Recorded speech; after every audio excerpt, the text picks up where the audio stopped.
What would you, Finn? Hello. Okay. Hello.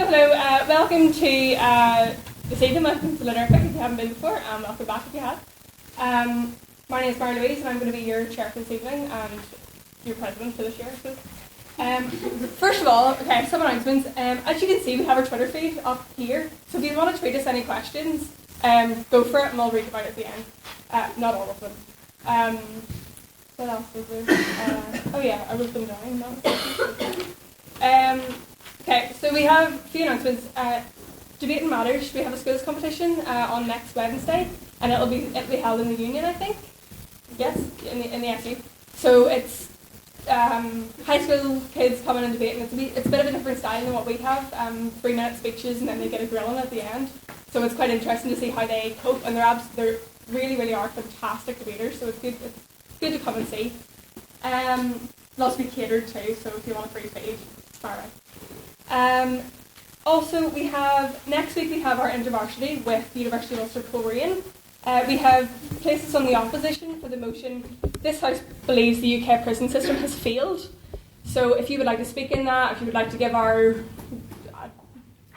compatriots, adversaries in UU a run for their money, speak to a member of council or me at the end.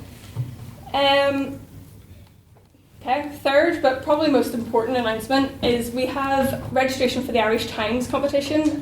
Closes Monday, I believe. Ben? Indeed. Yes, Monday. Okay, so registration closes on Monday, so we'll need names pretty soon. The Irish Times competition, if you don't know, is an All-Ireland debating competition, and it runs with the same format that we have, so 7-minute speeches, first and last minute are protected, and you do get the motion in advance, so you have time to prepare. You can go down with a pretty much written speech, and then you can sort of, ad-lib it whenever you're there. It's quite good. Usually they're in Dublin, or sometimes there's the ones in Cork and stuff, but it's quite good. We heavily subsidise the cost as well, so you're welcome. What does the winner get, you ask? The winner gets an all-expenses paid 3-week trip to America to sort of see their campuses, see colleges. Thank you. So initially it's a panto crowd, hopefully. So if you are successful, we've had our last year we had semi-finalist. 2 years before that we had our president was the finalist 2 years running.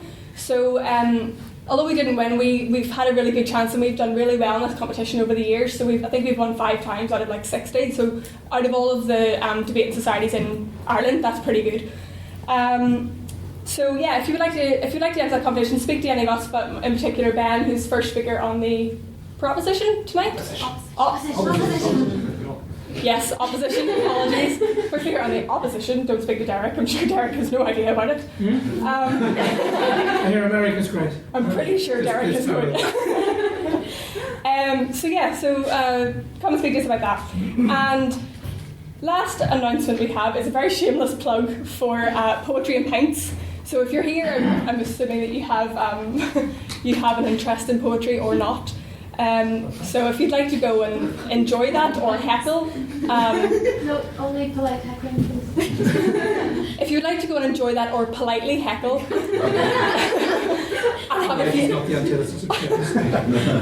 have a few pints, it's on the 28th of October, and you'll find it on Facebook. Apart from that, I think that's all of our announcements, and we will move on to private members' business, because I think I forgot to read the minutes from last week. But yeah, we'll go on to private members' business. Does anybody have any private members' business? So this is a time where you can, there's none submitted, but you can bring up any topic that you have an opinion on, anything you've seen in the news that you would like other people's opinion on, anything of interest. Yes? Something about the American presidential election. Okay. How do we all feel? Does anybody have any opinions right now on the American presidential election? Finbar Rogers? America should stop. Yes, anybody would like to respond to that in any way, or go back to the original question? Yes? Yeah, the election cycle kind of is really weird, considering the fact that the election doesn't happen until next year, and doing all the coverage now. but that's mostly because the primaries are going to be running in the next month or two. The warm-up elections. What? The warm-up elections. Yeah, the warm-up elections, exactly. The ones that are important for people who are actually signed up as members of the party rather than the general populace. So that's why we're getting all the news now. I don't like it either, but we're at. Maybe people spend too much time on Reddit, I don't know. I do. Any other opinions on that? Any other private members' business that you would like to... No? Grand, okay. Next we have President's Questions, and then we'll go on to the minutes from last week, which is what I should have done at the start. Any questions for the President? This can range from what I had for breakfast this morning, or you can ask any other member of Council, to my opinions on a topic, but please, for the love of God, don't do that. Yes, Mr. Wipers? Madam President, what did you have for breakfast this morning?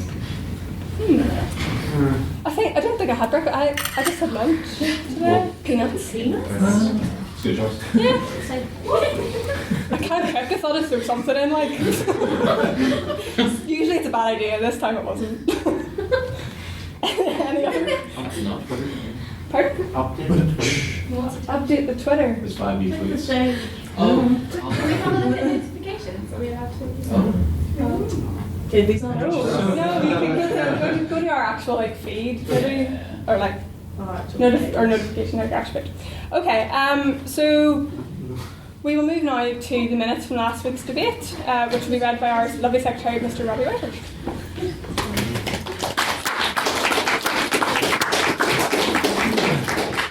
Good evening, one and all. The second ordinary meeting of the Literafic took place on the 8th of October in the Senate room and was attended by 56 members.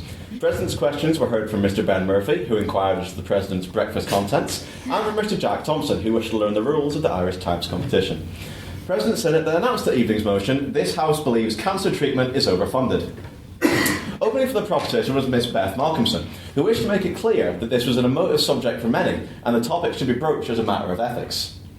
She spoke of how, in May 2010, the National Institute for Health and Care Excellence refused to endorse an expensive new cancer drug in England under the pretense that it simply wasn't worth it to spend so much on a drug that may only increase one's lifespan by up to 2 months. She spoke of how this money will be better spent on general palliative care, something which could provide many benefits across a wide medical scope.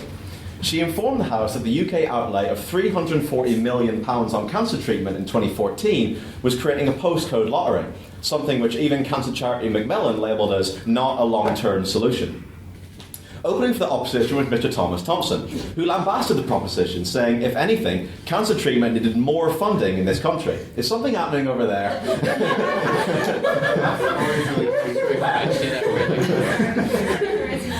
Moving swiftly on.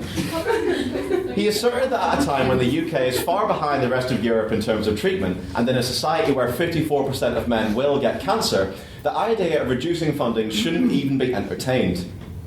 He claimed that the money pumped into the treatment has worked, with mortality rates from 12 of the 20 major cancers on the way down.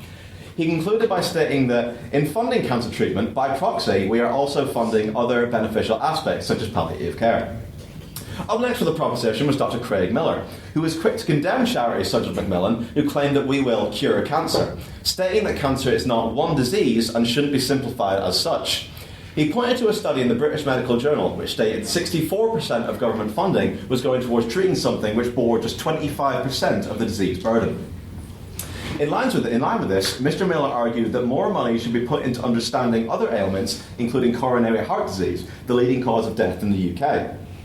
He concluded by stating that many existing cancer treatments are just expensive palliation and that funds could be better used elsewhere. Main Speaker Mr. Andrew Hanneman then rose with the opposition.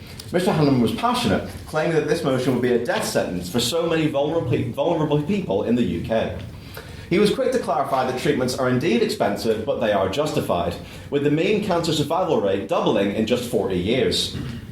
He asserted that more funding needed to go into detecting cancer at an early stage, claiming that 100,000 lives could be saved if treatment was provided early enough. He concluded with a reminder that our National Health Service's infrastructure is so flawed that any attempt at reducing cancer treatment funding would likely be handled terribly and unsatisfactorily. Dr. Jack Thompson then concluded the proposition by again raising the issue of disease burden versus expenditure. With 7.4 million dying globally in 2012 from ischemic heart disease, is it right that we devote 64% of our budget to battling cancer? To further emphasise this disparity, Mr. Thompson then informed the House that for every £10 spent on social care, £1 is spent on cancer. Compare this to the 8 pence per £10 spent on combating dementia.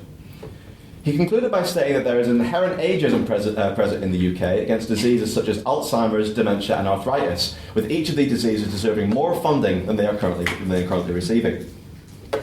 Concluding for the opposition and so the debate was Professor Mark Lawler from the Centre for Cancer Research and Cell Biology at Queen's, who was quick to remind us that he had to shake off the cobwebs, having not debated since the last millennium. He took us back to 1995 and asked us to empathise with a woman diagnosed with breast cancer at the time in our country. At that time, there were virtually no diagnostic systems in place, with 64% of doctors having performed less than 10 operations that year. This statistic is particularly harrowing when considering that at the time, breast cancer had the worst mortality rate of all cancers in this country. Fast forward 20 years to 2015, where we now have the best breast cancer survival rate in all the United Kingdom.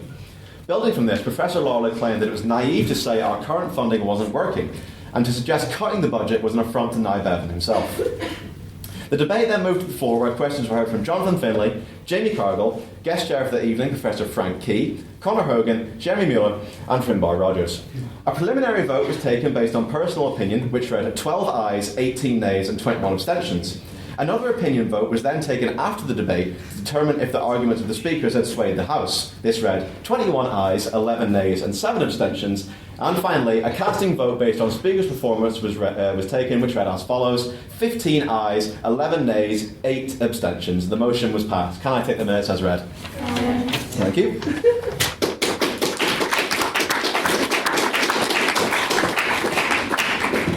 Okay, thank you very much. And you might be wondering why I forgot to say this, why we have our secretaries here, because he's speaking. So we have our internal convener doing the minutes for this evening. Maybe clap them when you see them next week. Yeah, disclaimer of we're not responsible for what he writes. The thing is, though, yeah. I personally am not. I'm dyslexic. Me too. Okay, can you all hear at the back, by the way? No, we'll shout. If you can't, there's 2 seats here if you want to come forward, but you can also, shift your chairs if you want. And a short note, please try not to abuse the Twitter feed while it's on the screen. The panda is really cute. Can we see the panda? Before we start, just see it. Right. Guys. This is something that isn't a panda. It's amazing. What have they become? Close enough. Oh my God! That's how I feel right now. Okay, right, moving on swiftly from the way.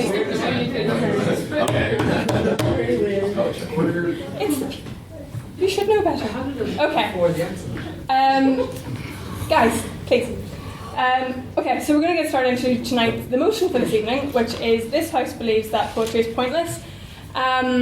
Quick sort of run through the rules. There's 7-minute speeches. First minute is protected, so you can't speak. You will hear me banging on the table to signify the end of the first minute. After this, you can stand up and ask a question. So stand up and say, on that point, sir, on that point, ma'am. It's up to the speaker whether they accept or reject your point. So if they just sort of wave you down, you can sit down and then jump back up in a wee while. You can't ask a question and then jump straight back up with your question, or you'll hear shouts of no barking from me and everyone else. What else is there? So yeah, the last minute is also protected, and then we will go to questions and answers at the end. And I think that's about it. Yes. Stand up clearly so we can see you as well. So, on the motion, this House believes that poetry is pointless. I would now welcome the first speaker for the proposition, Mr. Derek Crosby.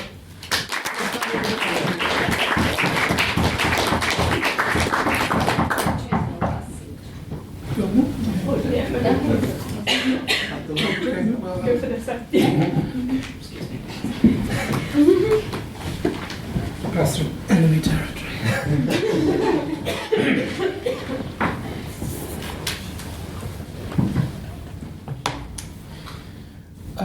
Madam Chair, ladies and gentlemen, you'll have to excuse the somewhat rough and ready nature of what you're about to hear.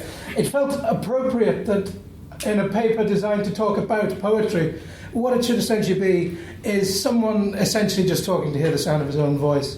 Oh, bloody hell, that was stony. Never mind, kill the rest of the jokes.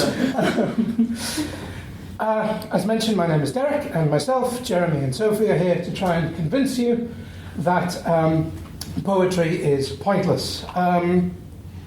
It is our aim to demonstrate that poetry, as a genre of expression, does not fulfill its self-stated point, which is to communicate ideas and express the human condition between individuals in the most effective manner possible.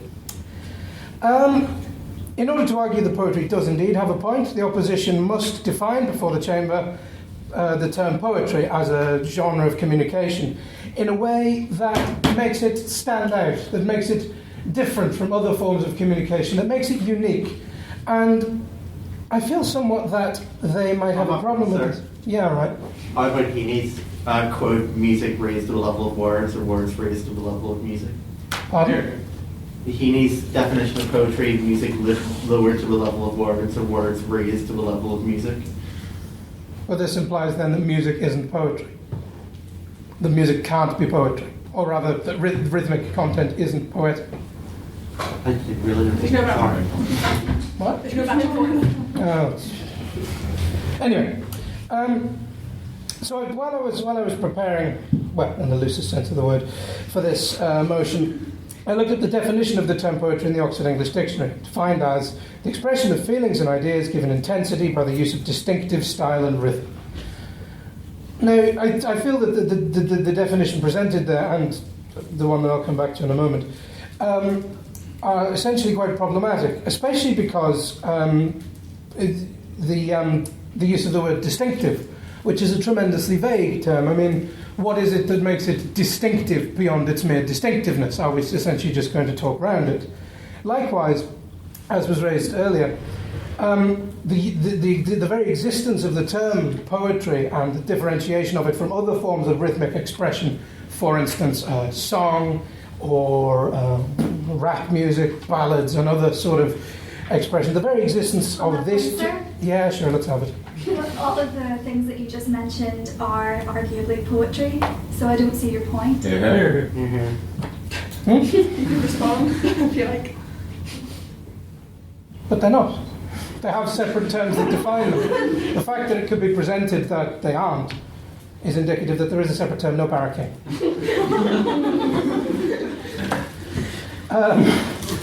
Right. Anyway.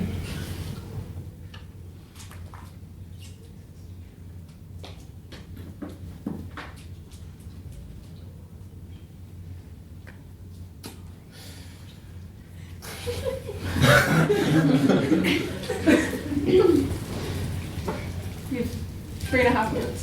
Oh, okay.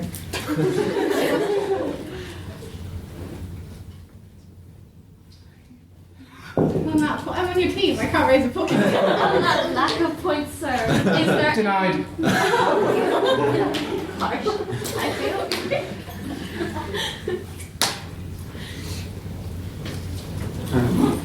On that point, sir? Denied.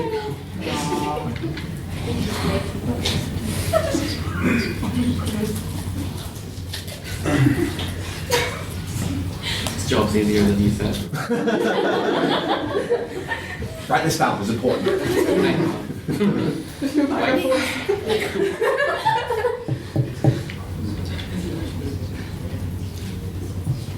I'm for real.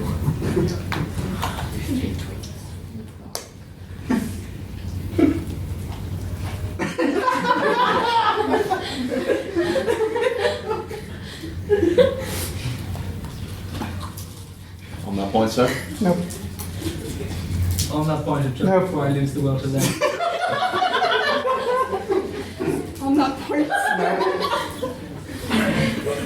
On that point, sir? No. No barking.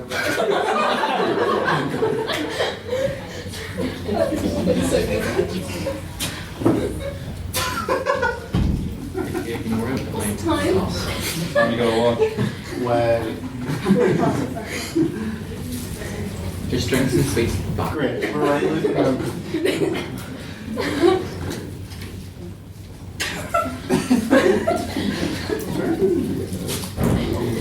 And they're directed questions to the chair. How much time is left? There's 1 minute 45 seconds left. On that point, sir, are you waiting till the timer so no one can raise points? No. In mobbing is the space. I don't know if I'm making points there either. On that point, sir? No. We're now Seamus thing on. Deny a point from you. Yes, you can. You can. Yes, you can. Not a president. It's an odd law. Yes, get me the law. On that point, Get me sir. the book. Oh, I can. Within 45 seconds. Motion to pause for time so the president can find the rules. No. Motion passed. You didn't take a vote. Democracy!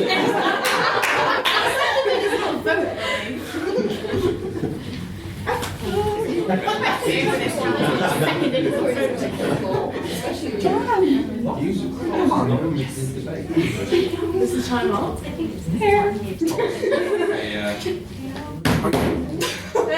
mean, protected time. Fantastic. Let me know when the other minutes are.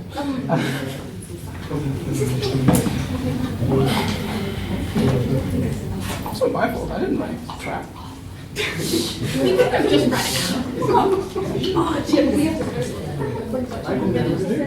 Thank you very much.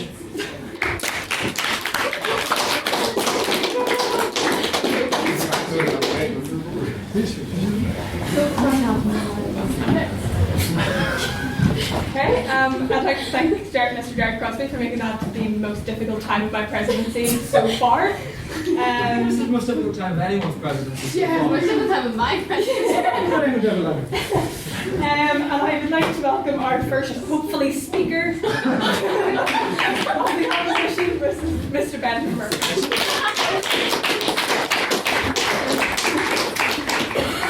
A few points of rebuttal, I think. Madam Speaker, members of the House, I think poetry gets a bad rap these days. For those who don't study poetry or English or the humanities in general, poetry may conjure the image of a velveteen jacket wearing gobshite who perches himself in a tree and scribbles about babbling brooks and daffodils and lonely clouds and other fluff. It can be difficult for those who study hard sciences to see the point of something which seemingly has no concrete value. Poetry will not help you build a bridge. The works of William Butler Yeats will not fix our economy. Poetry will not pimp your car. But the work of poetry, though less physical, is no less vital. Remembering his father digging potatoes and his grandfather toiling for peat, Seamus Heaney remarks in digging, "But I've no spade to follow them. Between my finger and my thumb, the squat pen rests. I'll dig with it." This, I believe, typifies two crucial aspects of poetry. To dig. Digging for truths about ourselves and the world around us. Digging deep into the dark earth and uncovering what it is to be human, and what the ideas and questions which haunt us. And much like the potatoes Heaney's father dug, poetry can offer us nourishment of a more spiritual kind. It is a force like no other, transcending all boundaries of religion, class, race, creed, and indeed even time. One need not even be able to read or write. Armed with nothing more than a rhyming couplet, a man may lay bare his very soul. I start with poetry as it digs for truths about ourselves and the wider world. I'll start with the work of, by far, my favourite poet, Robert Frost. Frost's life was one of immense grief and loss. His father died when he was just 11. His mother soon followed. His younger sister, Jeannie, was committed to an asylum where she died 9 years later. Frost himself suffered from depression. He survived his 6 children, 5 of whom did not see adulthood. His wife died a decade before him. Here was a man weathered by life, both physically and emotionally.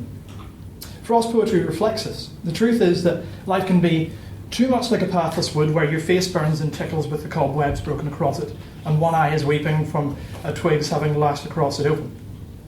Frost wishes in birches to get away from earth a while and then come back to and begin over. is one of which anyone who has been weathered by life can share. We can take consolation from poetry, which shares in our grief. Poetry which states plainly that the complexities of life that often trouble us when we're weary of the world. At the same time, Frost reminds us of another truth, that for all the difficulties of life, there is much to take comfort in.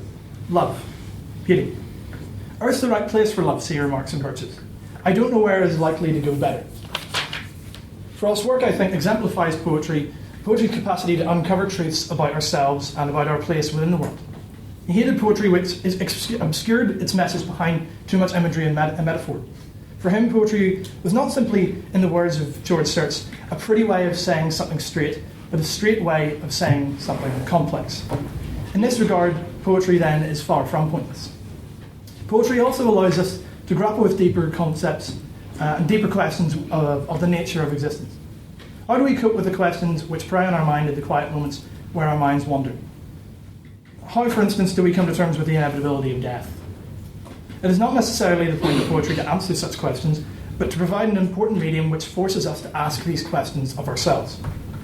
Philip Larkin's poem Obad comes to mind, and it's something that I ponder quite often. He says, I work all day and get half drunk at night, which is something I do quite a lot. Waking at four, soundless dark, I stare. In the time the curtain edges will low light, till then I see what's really always there, unresting death. A whole day near now, making all thought impossible, but how and where and when I shall myself die. Our deepest fear stares at us out from the page. The sure extinction which we travel to, and shall be lost in always, not to be here, not to be anywhere. And soon nothing more terrible, nothing more true. This is a special way of being afraid. No trick dispels. Larkin's solution is simply to get on with the business of life, to busy ourselves with existence. Omar Khayyam, writing 900 years previously, used poetry to argue that in a similar vein that in the face of such inevitabilities, we must savour the life that we have, however fleeting it may be. He says, make the most of what... We make the most of what we may spend before we too go into the dust descend, dust into dust, and dust unto dust to lie, sans wine, sans song, sans singer, sans end. Where would we be, I wonder, if we considered that poetry is, in fact, pointless? What if we yielded to... Why not? Sure, why not? No, I was joking. I have a speech to explain that, don't I? Where would we be, I wonder, if we conceded that poetry... No. If we conceded that poetry is pointless, what if we yielded to the unrelenting assault upon the humanities by busybodies who see hard sciences or business which innovates the economy as the only thing that really matters? I put it to the house that we fall victim to the poverty of the soul, robbed of a fundamental human art. I'm reminded of a wretched character in Orwell's 1984. Yes, I've used the ultimate cliche now, and you can tick that off your list. By the aptly wretched name of Syme. Syme's job is to create the language of newspeak, the aim of which is to make free thought impossible. I fear we're sleepwalking in such a state of affairs, where words are unnecessarily, that are unnecessarily expressive, serving no concrete purpose, are simply disappearing. As Syme says, in your heart you prefer gold speak. To our protagonist. With all its vagueness and its useless shades of meaning, you don't grasp the beauty of the destruction of words. Do you know that newspeak is the only language in the world whose vocabulary gets smaller every year? It might seem extreme, but there may come a time where we simply don't have the vocabulary to express such concepts as discussed above. We cannot allow this to happen. Ladies and gentlemen, I implore you to oppose this motion. I opened my speech by discussing how the purpose of poetry is to dig. This is one purpose of poetry that is of particular value to me, but it is even more than this. Poetry is love, pleasure, pain, politics, protest, rage, and prayer. Poetry has much to offer and still so much to dig. Between my finger and my thumb, the squat pen rests, snug as a gun.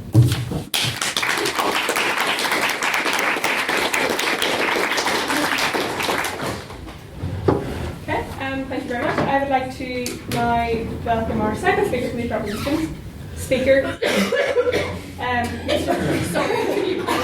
Mr. Jeremy Naylor.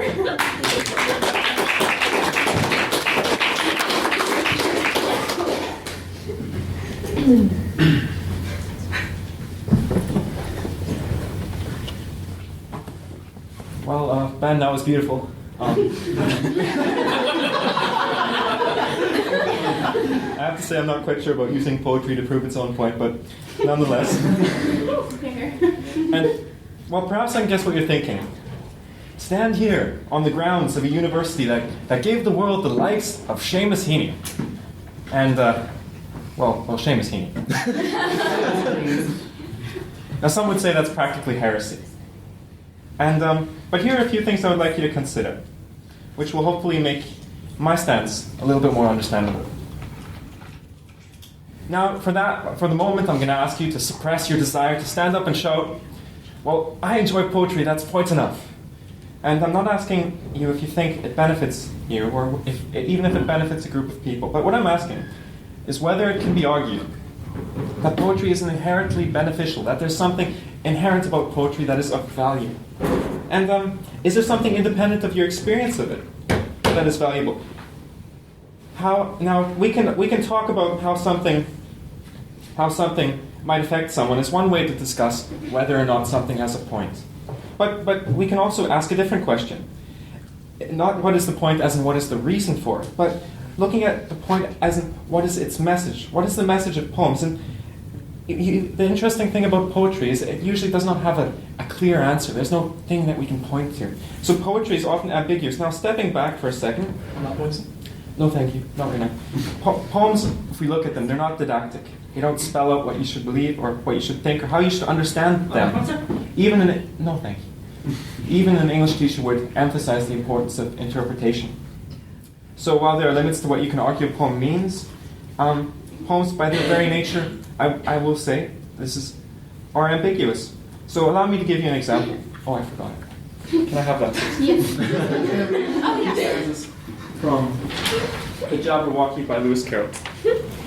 Now, I actually thought this debate would be a lot more lighthearted than it is, but it seems to have grown quite serious. On that point, sir? 'Twas brillig, and the slidey toves did gyre and gimble in the wave. All mimsy were the borough groves, and the mome raths outgrabe. Beware the Jabberwock, my son, the jaws that bite, the claws that catch.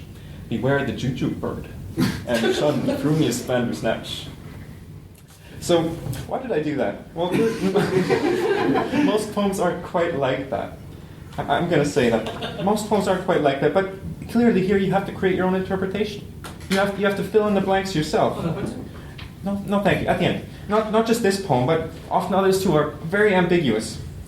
They're more often asking the question, asking a question, but seldom giving an answer. You mentioned asking a question as being important. So the question alone is being a reason for poems for being. But what I would ask is, many of the questions poems discuss are asked in other places. They're asked before, talking about death and what is the meaning of life. What is the value in merely repeating a question, albeit with alliteration or iambic pentameter? So, and what if the ambiguity? At the end. What if the ambiguity? Is there not something?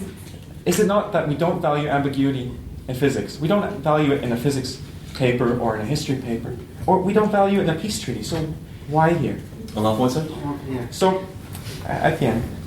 So I'm going to argue that poetry is didactic.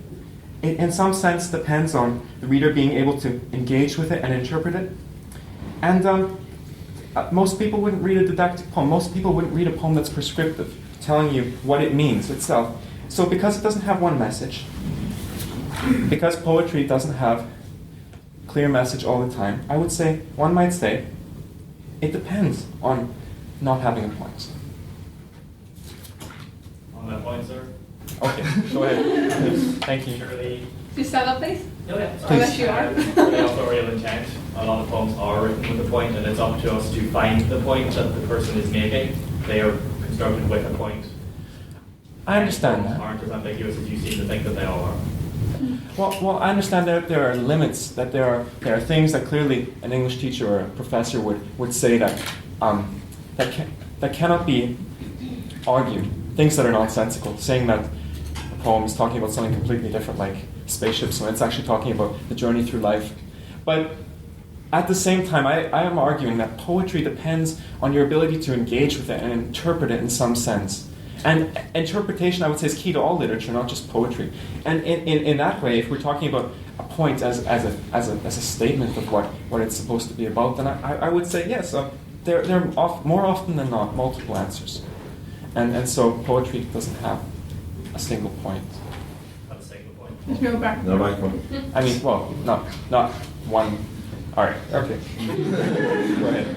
That's fine. Any other questions you were around? Rob? You mentioned the Jabberwocky. The point of the Jabberwocky is to create. It's a nonsense poem, capital N, capital P, which basically Right. it's there to almost have a satire of modern language, to create something that has phonetic emphasis and like just pure oral pleasure in the form Right. of nonsense language. That's its point. Thank you for clarification. Well, here we come back to this question about what is the point. Now, now I'm speaking here, unlike my counterpart, but we're talking about point, and it's essentially undefined. Poetry is pointless. Does that mean poetry does not have a single message? Or does that mean poetry does not have a reason for being, a raison d'être? I mean, everything, in a sense, we might say.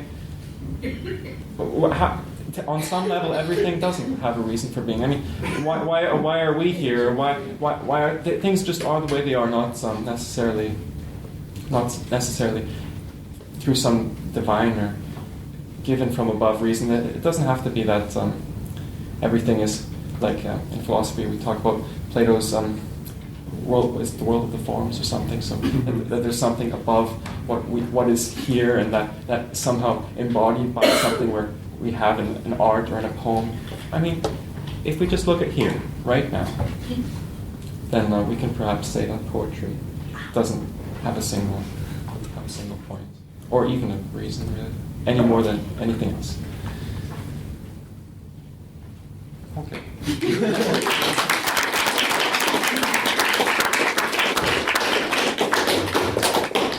Okay, thank you very much. And I'd like to welcome our second speaker for the opposition and amazing speaker, Mrs. Rachel Ireland.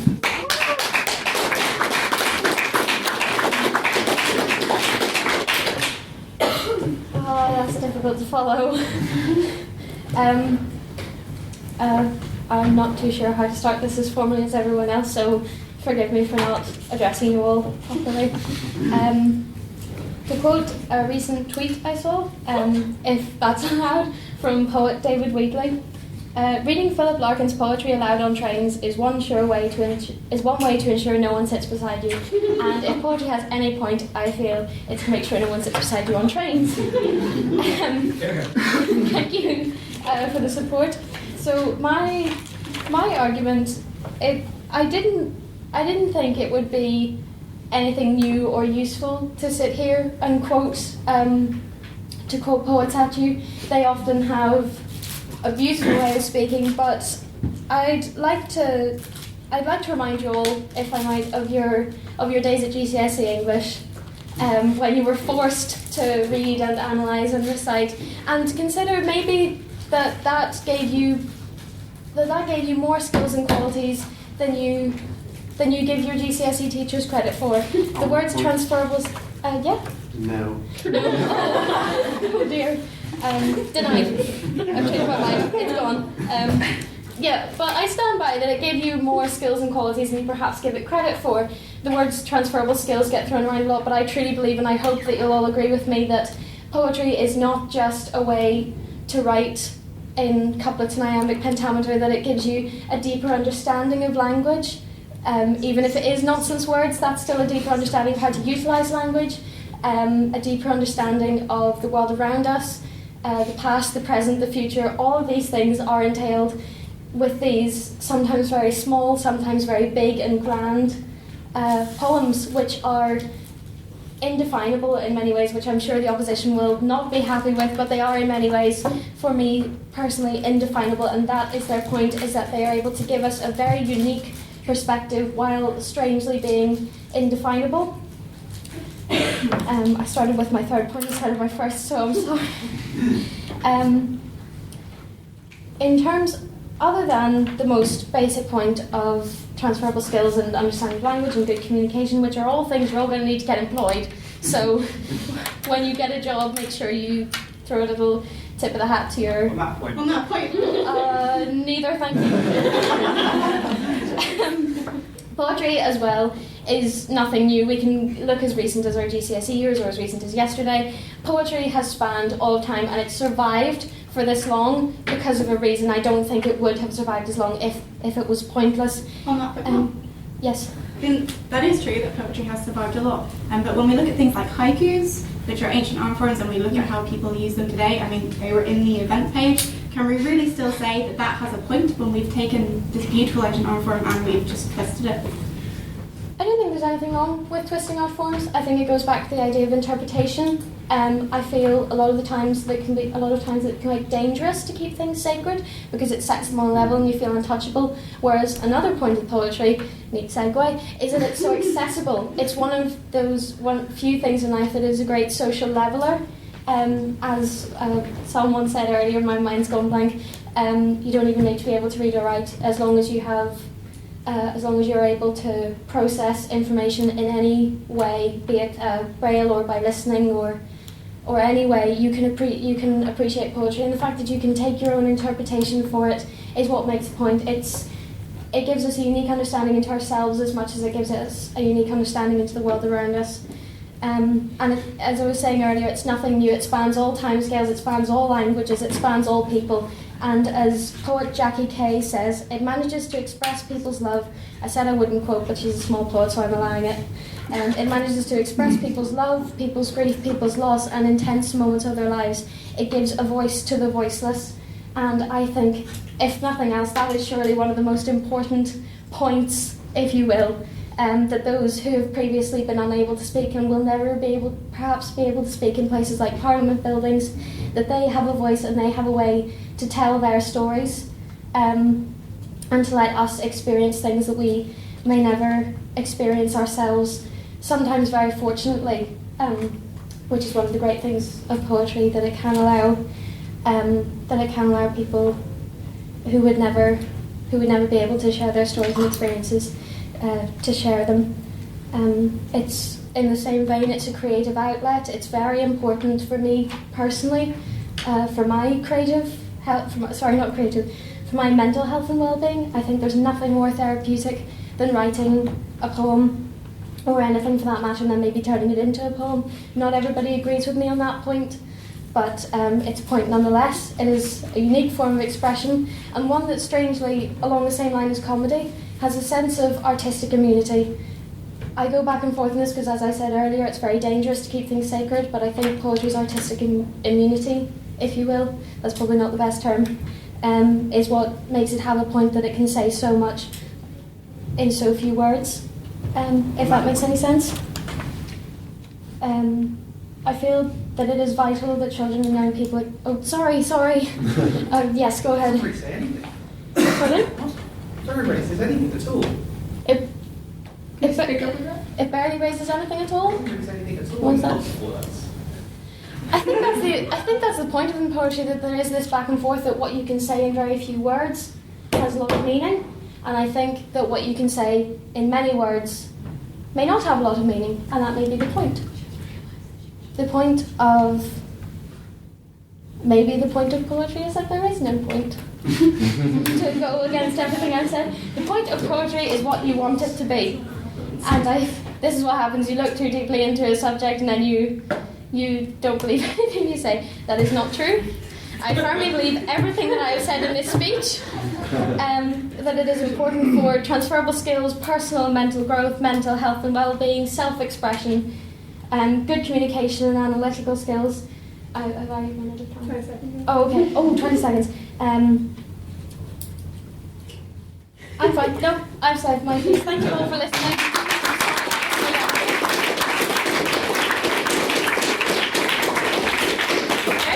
Thank you very much. And can we get another round of applause for Rachel's interview?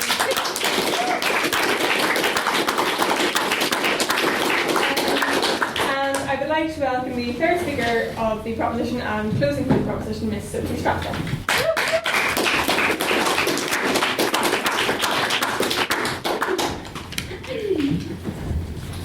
Good evening. I would first like to apologise for the inevitable sniffles and coughs that are going to happen. I also might pass out, but we'll see how we go. So there are sorry, yeah, I am infected. I'll try not to infect any of you.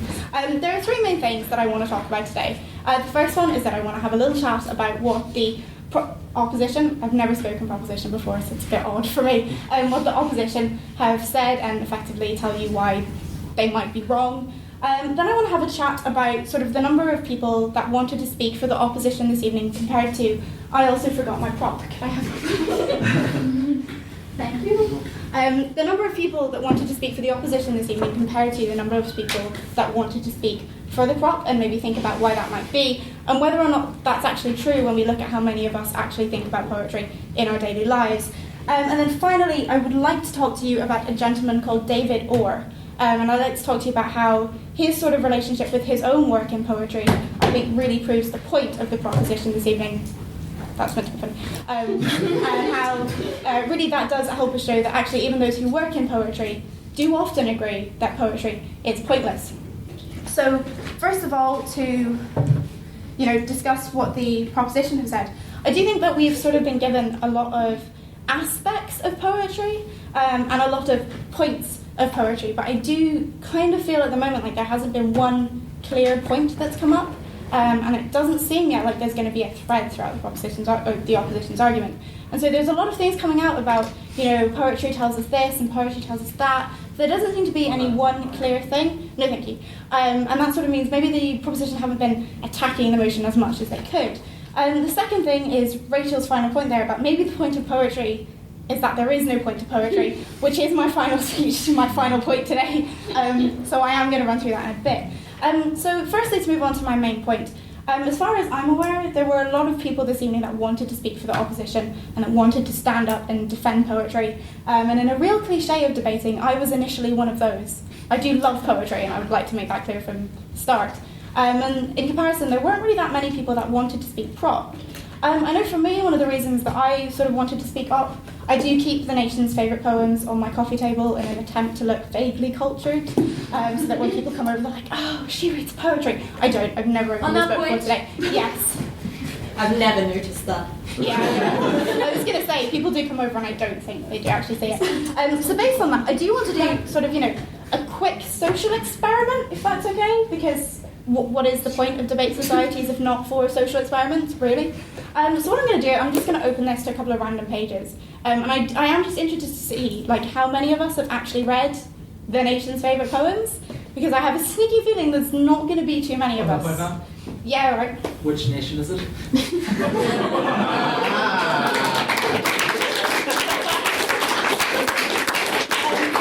I know someone was going to say that. It was sent to me by someone in England, so I assume Britain. Don't worry, there won't be any in Irish. Don't worry, Finn. I'll be alright. Okay, so the first one that has come up here is Diary of a Church Mouse by John Betjeman. Has anyone read that? Have you? Really? Fair play? That's my favourite book. I'm all for you, but yeah. No. Yeah. The Glory of the Garden by Rudyard Kipling. Yeah, cool. It's all the English ones. The English students have been like, yeah. Do Not Go Gentle into That Good Night by Dylan Thomas. Yeah, I thought people would get that one. Yeah. And finally, To His Coy Mistress by Andrew Marvell. Yeah. Do you all own this book? Is that, yeah. But what I did see there is that the majority of us, myself included, even though I proclaim to love poetry, I'm not raising my hand. I haven't read any of these, and I own this book. So really, when we think about it, no, thank you. When we think about it, how much is poetry actually coming into our daily lives? It's fair enough to stand up and defend it and want to stand up and say, yeah, poetry's great. But that doesn't necessarily mean that it has a point. No, thank you. And that leads on. No, thank you. And that leads on to my final point. How much time do I have left? 3 minutes. Cool. Yeah. That leads on to my final point, which is that just because poetry might be pointless doesn't mean it's necessarily bad. And I feel like that's maybe one reason, and I know it's one reason for me, why I initially really didn't want to speak on the prop. Because I was like, no, I can't say poetry is pointless. Oh my god, that's saying poetry is bad. And I really don't think that that's the case. And a second person who thinks that is David Orr. David Orr was a poetry columnist for the New York Times Book Review. And in 2011, he published a book entitled Beautiful and Pointless, A Guide to Modern Poetry. Now, obviously, I think the title sort of says it all. He works in poetry, and even he understands that, is there really a point to some of this? And what really gets me, and what's really important about his book, is the final chapter. And in the final chapter, Mr. Orr essentially asks, why bother? And even he himself concludes, maybe there isn't a reason. Maybe there isn't a reason to read poetry, and maybe that's okay. Yeah. I'm just wondering what would, as a point, what would you accept that would make you believe that poetry unequivocally does have a point? Or, because if you can't define that, then your sort of argument is As null. in, what would make it have a point? Yeah. Again, I think that's a very subjective question, and I think the motion is actually quite subjective, and it's dependent for each person. You know, for me, yeah, okay, there's maybe a couple of poems that have had a point for me, but where I am right now, no. I don't have any poems that do have a point for me. I like to read them, but at the moment there isn't anything for me, and that's why I think I don't actually want to talk about point or pointless, because I think if we get sucked up into that, it is going to get subjective. So I do want to talk about it more as a general thing. So because poetry, I think, is a general thing. So that's really the final thing. And I think if you did walk in here thinking, I'm automatically going to be on the side of the opposition because poetry's great and poetry's lovely, and as it has been said, and as is right, poetry is beautiful. But you also need to think about the fact that that doesn't necessarily mean that it has a point. And equally, just because it doesn't have a point, that doesn't necessarily mean that it's bad. So that would be my main point. Thank you.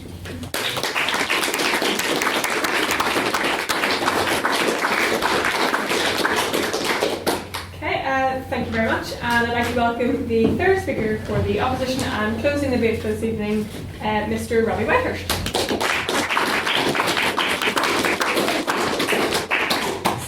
Thank you, Madam Chair. I have a few points of rebuttal that, quite conveniently, I suppose I'll get to throughout my debate. But I suppose, first of all, I wanted to thank Derek for his poetic rendition of John Cage's 4 minutes 33. To start there, it was fantastic. I suppose to move on to the crux of what I'm trying to say is, tonight I'm going to show you unequivocally that poetry is indeed not pointless, and I'm going to do this by coming at it from two different sides. Firstly, for the realists and pragmatists among you, I'll talk about how poetry, in its most literal sense, has a point and purpose. As ultimately, if one produces a commodity which others will yearn, desire, and above all pay to consume, this cannot be described as having a pointless profession. And secondly, I will demonstrate how many events in history, unfortunately far too many to discuss in full as I stand here, have been altered, influenced, and caused by poetry as well as its resulting branches. It's been mentioned by the proposition a lot that poetry, when it is written for no reason at all, is written pointlessly. And I'm glad you said it, because I'm going to something now where I describe that poetry can only be given a point when it is disseminated to others, and I'll talk about that now. In order to approach this motion, it's vital to separate poetry into two separate identities, those being reason and effect. It's important to make this distinction for a number of reasons, but most importantly, it's key to understand that one doesn't set out to make quantitative changes when writing poetry. As an English and politics student, a text that's never far from hand is called Why I Write by George Orwell. Ben mentioned it before. Not a poet himself, but the message is transferable. Orwell wrote at the time that he set out to write a piece with which to bring about change, i.e. he wrote that he sat down and said, okay, I shall change the world with this, be that an opinion or situation. He felt that the entire process was stunted and mired in like a jarring self-awareness in what he was writing. He claims that the writing that he'll be remembered for, 1984, as Ben mentioned, and so forth, was written, in his own view, purely for the sake of writing. Orwell claimed that art in general is meaningless until it is seen and heard through the eyes of another. In other words, poetry is pointless until it very much isn't. However, to look at it in a more literal and simple way, if one writes poetry well, one can be paid for it. If one writes poetry very well, one can make a career of it. To be pointless is to have no sense, use, or purpose. What is without use to one is vital to another.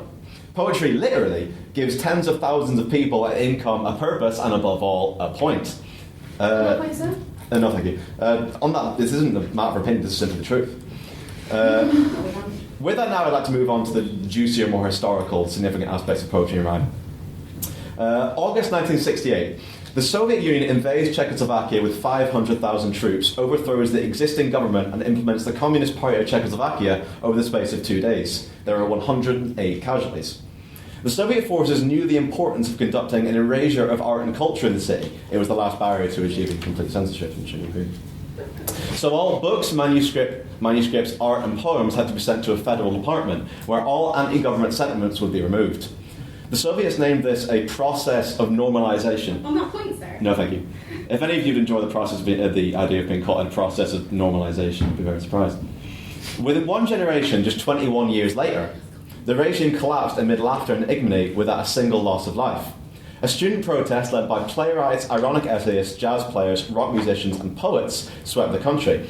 At a time when much of the written word was censored, poets came to the fore almost entirely through spoken word underground circuits, convincing the young population to revolt. I'm not being serious. Very well. Are you calling us communists?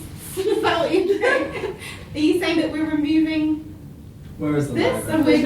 And we're No, I'm saying the Soviets were the communists. I'm not. No, your argument is not that you wish to remove poetry in its entirety, but they didn't believe it was pointless. They believed it should be removed entirely. Don't worry, sorry. The Soviet attempt to erase culture in the country was bound to fail from the start. In what can only be described as a miraculous piece of foresight, W.H. Auden wrote a poem immediately after the invasion called August 1968, the day of the invasion. I offer an extract. The ogre does what ogres can, deeds quite impossible for man. But one prize is beyond his reach, the ogre cannot master speech.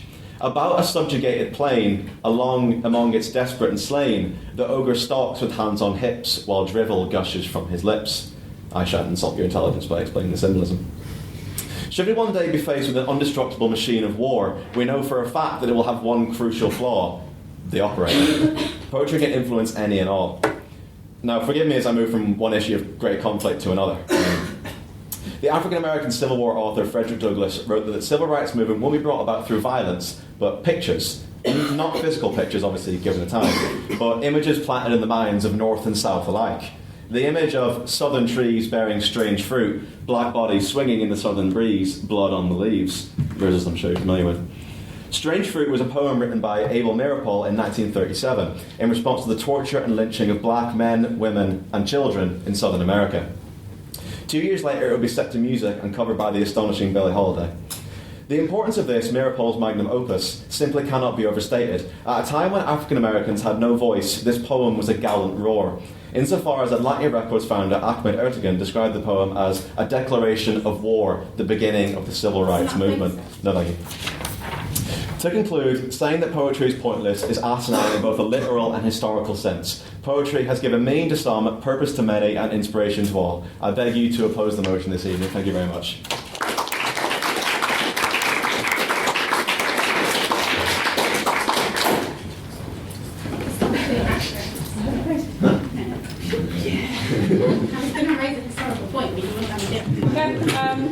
Thank you very much. That was great. We are now going to move to some questions from the floor. So if you have a question, stand up, state your full name, please, for the minutes. Please do state your name because then it'll be written in our archives and it's good for us to know. Ask a quick point. I'm going to direct questions first to the proposition, then the opposition, and then you can sort of make any general point on the motion as you wish. So, first of all, does anyone have a question for the proposition, which is this side? Yes. Come. Alright, well basically, my name is Andrew Hanneman. Yes. I'm just going to start off with what was basically an anglicized version of the Metro Golden Mayor slogan, which translates to art is for art's sake.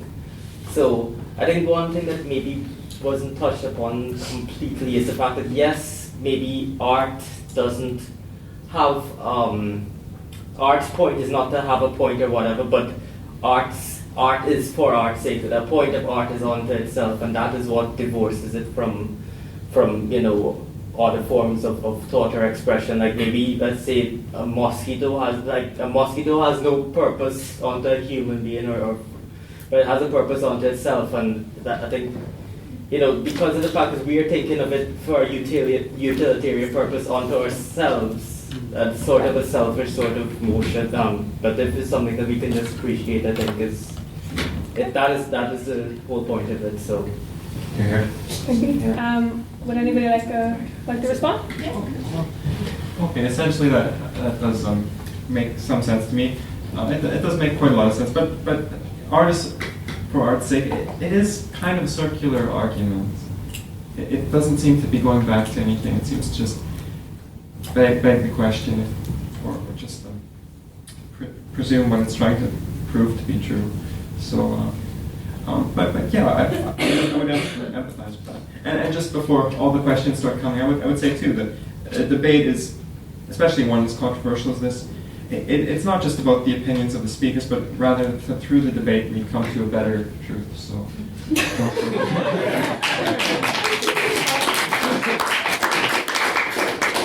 Not quite just about the speakers, but you can ask these of questions.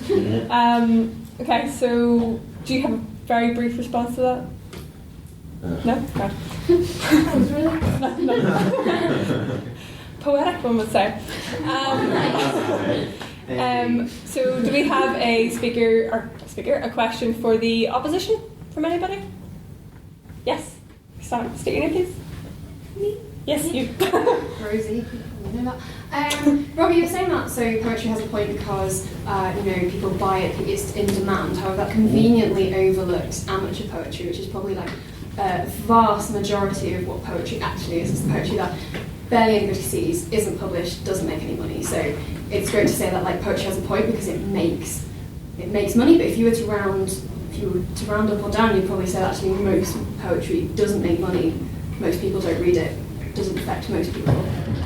Oh no, of course. I hope I didn't mean to say it in such a way that it's the case for everyone. I want to say that this is part of my literal and rational part of the argument, whereby it's if someone is paid for it for that person, it cannot possibly be pointless. I'm not saying obviously every single poet out there who isn't paid. I'm not saying that is.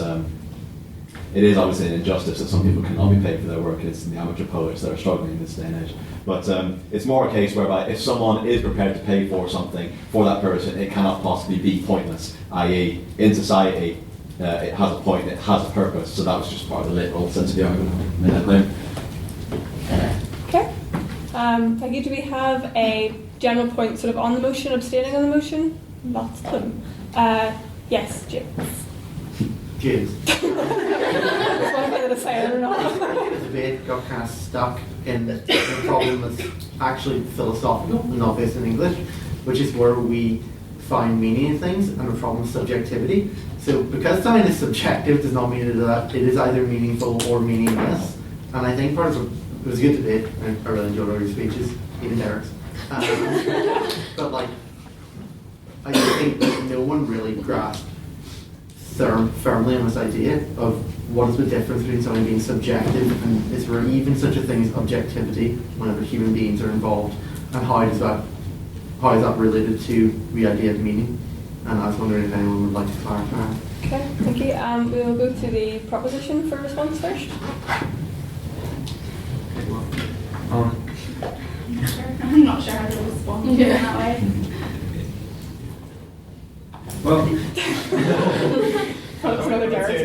is a philosophical question. It's not the easiest one to ask. What does it mean for something to have meaning? And can we in this world be anything? Know anything more? Is there anything that isn't subjective? Because we're kind of stuck inside ourselves. And really the only thing we experience of what is what we experience, our experience of it, our senses, and so it's hard to get out of that. I'm taking philosophy. I'm sure I will have an answer, maybe, or a better response. Maybe not an answer. You can tweet us later on. Thank you. Do we have a brief response from the opposition? This is probably going to be on that circle again, but I think its subjectivity is precisely its point, in that it's a different point for everybody, and ergo is impossible to be pointless. I think it depends on your philosophical stances as a nihilist or an optimist. I don't take philosophy, so I'm kind of throwing out words. So it is, I think it ultimately does have a point because it has a different point for everybody. Okay, thank you. And we have another point for the proposition, which is that side. Yes, stand up, state your name, please. Joe Bishop. I think the idea that, well, taking the word point to its most basic definition, like surely someone sitting down writing a poem, there is a point of writing that poem to them. No one sits down and releases emotion, or, as someone pointed out earlier, it could be an emotional release or therapeutic, whatever. There is a point to the individual. It's not whether we enjoy poetry as readers. It's whether or not there is a point to writing. Yeah. this whole part. Yeah. Yeah, I agree with you, and I think that perhaps that more suggests a problem with the motion. Sorry. It perhaps means that there is more a problem, with the motion, that it doesn't allow us to discuss those things, and then it means that, in a way, because of that, the proposition are kind of a bit stuck, maybe, because that's true, and that's correct. But I think as well, talking about going back to subjectivity and going back to general, maybe because something has a point for one thing, or because something has a point for one person, doesn't necessarily mean that when we consider, this room as a whole, or when we consider, the earth as a whole, that point continues, maybe. Okay, thank you. I think, just as a response to us, I think that the motion can be defined how you wish. And if you have any if you have a related topic that you would like a response to, if you know what I mean, that you would like a more if you think a more balanced view, you can feel free to offer that one in the abstentions. So can we move on to a point for the opposition? These guys? No? Oh, yes. Stand up and state your name, please. My name is Stephen Connolly. Just like to ask the final speaker for the opposition, who are these tens of thousands of poets who are making a career? Where is this money coming from? Would you like a list? Yes. I use tens of thousands as a brief estimate. There may very well be tens of thousands of poets. Can you name 5? Can I name 5 poets? What's going to make a Okay, career of writing poetry? No responses, please. Sorry. You want me to name 5 poets? Living poets. Why? Well, I know that. I'll name 5 poets. Seamus Heaney. John. No. I know that. No. I'm naming 5 poets who made a living. Seamus Heaney, Dylan Thomas, John Montague, W.H. Auden, Wilfred Owen. Okay. No, guys. Why is living the answer? Okay, thank you. I think we've clarified that point repeatedly. Thanks. Okay, do we have a point abstaining on the motion? Yes, in the middle. Stand up and state your name, please. Yeah. Hello, I'm Tara Parathia. Okay, so straight up, this is going to sound really mean. Okay? So I want to start by saying, I actually enjoyed the debate, and I thought these were all really good speakers, so please nobody hate me too much for what I'm about to say. So a lot of these included quotes from poetry in your speeches, and for me at least, I thought that it didn't really add anything to the speech, and then if anything, I don't think it added a point, and it kind of took away from your speech and made me less interested in it. So I'm just thinking, does that not prove that it's kind of pointless and that he's put it in there and I was just gone straight as soon as you started quoting it? Oh, okay. Don't take offence to that. We'll start with the proposition. Proposition first. Anybody like to respond to the lack thereof of poetry in your speech? I was just going to agree with them. No, you see, I'm in a bit of a difficult position, because were I to say that using poetry in my argument had a point, then, well, clearly I would be contradicting myself. That's an adequate response. And the opposition, like to justify your use of the dreaded poetry in your speeches? The point, ironically, was to demonstrate using evidence of poetry. The point of said poetry, I mean, I said what the point of said poetry was, and then I used that poetry, extracts of that poetry to show what I meant by that. So I use it as evidence, so this is pretty crucial to any argument. So, yeah. Okay, thank you. We'll go for one last round of questions. Okay, so do we have a question for the proposition? Yes. Stand up and state your name, please. Betty Grable. Stand up and state your name, please. Well, touching on a point made earlier, of course poetry is pointless. That's the point. It's basically, the wording of the motion is going back to that quote basketball, all art is quite useless. And when you think about it, most things that we have in our everyday lives are, because how boring would they be if they weren't there? So there's language, for a start. There's very little that language adds to our day-to-day life and are just trying to survive that we couldn't get with meow, meow, and that's perfectly fine. It conveys an emotion. It gets across our point. It will deter a predator. Whereas if you as a poet, if you're being pursued by a predator and you start reciting poetry, is this a dagger I see before me? You're more likely to be stabbed. Okay. But we don't need these things in our life. They are useless. But they make our life interesting. They add richness to it. And surely that is the point. Okay. And also, the point was made earlier that briefly something about poetry just being a sort of frivolous pursuit. But what's wrong with that? If people laugh at it, like the Jabberwocky, the word juju bird. Okay. So people You want to think about it? Sure. He's not here, so it has to be. Do you have a face? Yes, go on. I think we've got that. Okay. So both of those things are things that the proposition said, but I do think maybe what that means is you weren't listening to the last 2 minutes of my speech, where I said that those things don't necessarily mean that poetry is bad. We're not standing up here and saying poetry is pointless and oh maybe poetry is frivolous and oh that means it's awful.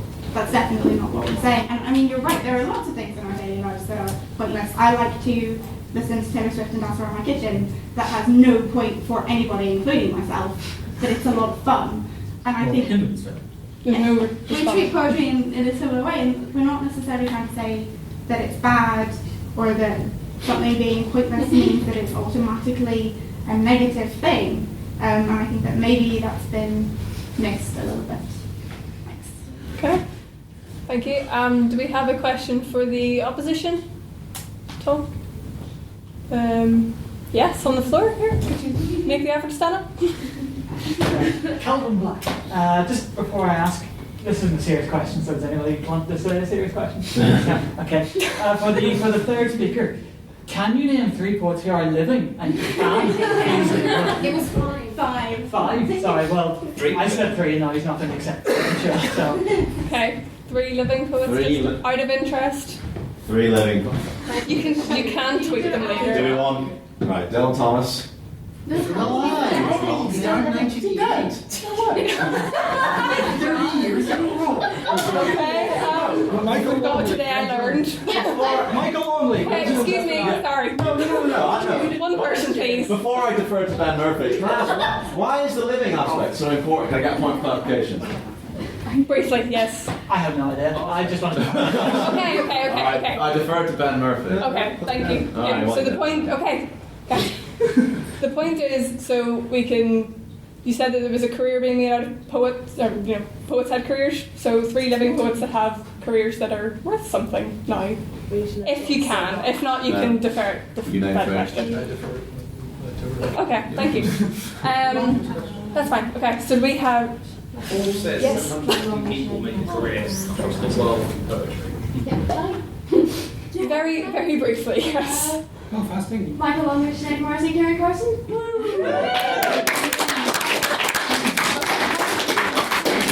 Thank you. Okay. Yeah. Please, opposition. Could we now have a question? Abstaining on the motion, just if you have a personal opinion on the motion, anything? Say? Yes, you haven't gone before. The girl in the yellow. Oh. Yes. Could you stand up, please? State your name. Okay.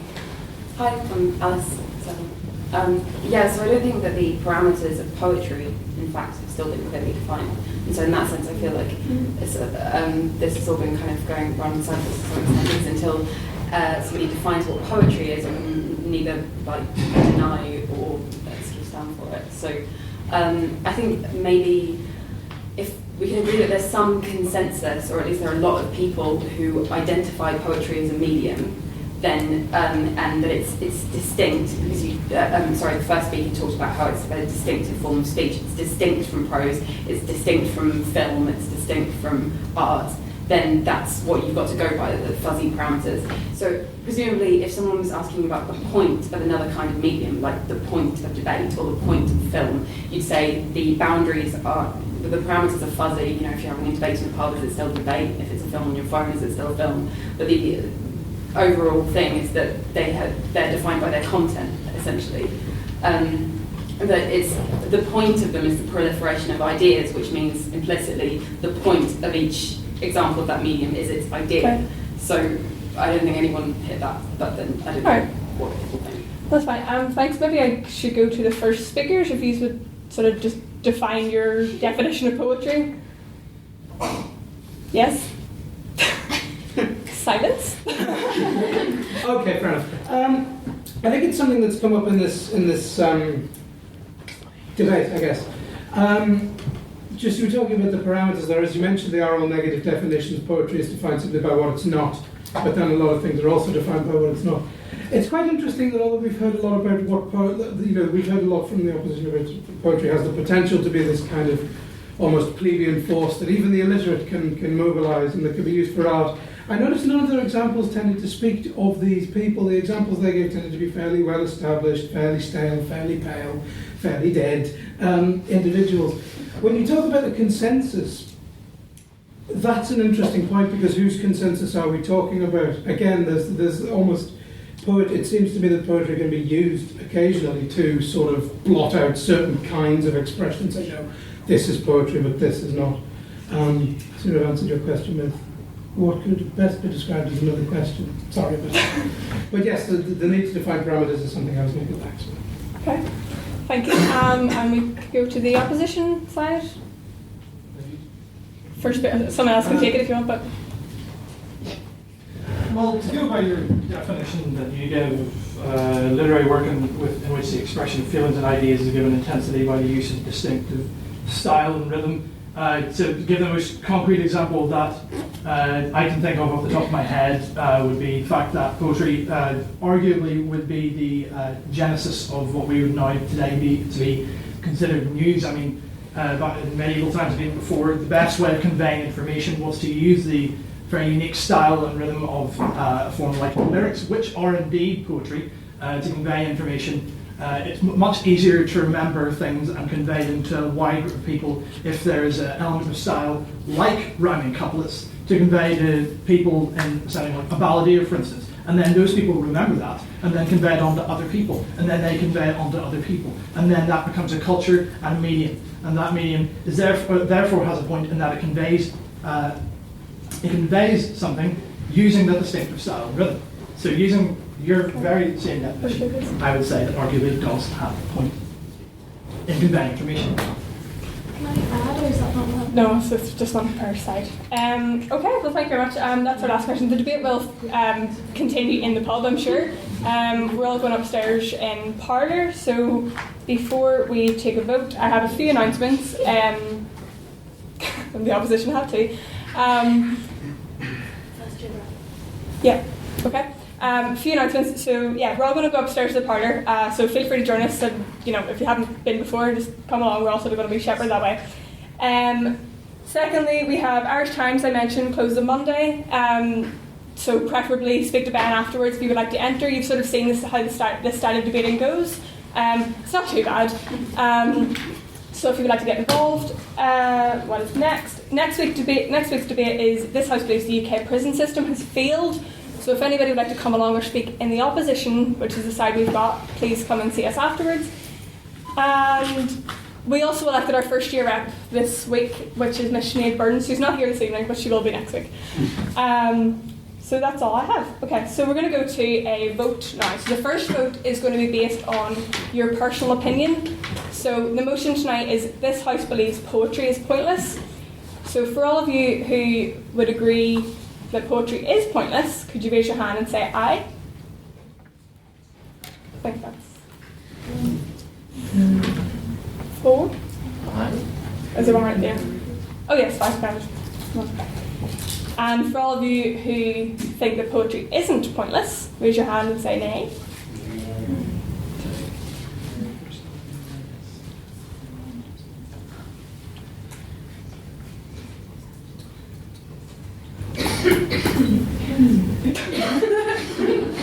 anyone? I got 20. Scientists. Okay. And all these who abstain in the motion would prefer not to vote? Yeah.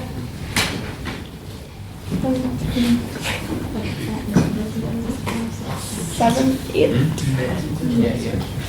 And okay, so the final vote, and this is the one the binding vote that goes in our minutes. For those of you, there's substantial as well. So if you have your membership cards, and if you don't have one, please see us afterwards. £5 for membership, lasts all year. You also get a £5 discount off the formal, so it's totally worth it. Yes. Can I have an honorary member? Yeah, you can vote. Okay, so this vote is based on speaker performance. So if you think proposition spoke better, opposition, or you think they both spoke equally well or equally rubbish. So for those of you who think the proposition, that's the side closest to the window, spoke better, please raise your hand and say aye. Well, raise your membership cards. I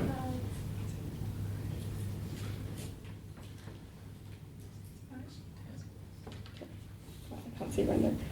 And those of you who think the opposition spoke better this evening, please raise your hand and say whatever. Please don't say whatever.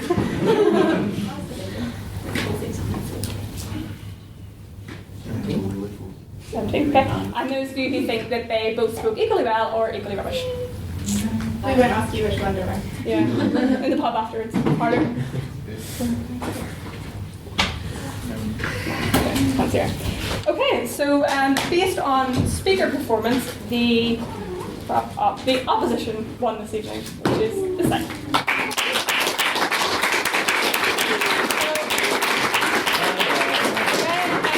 Thank you very much.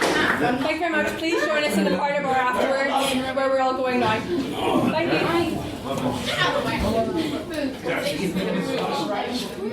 you.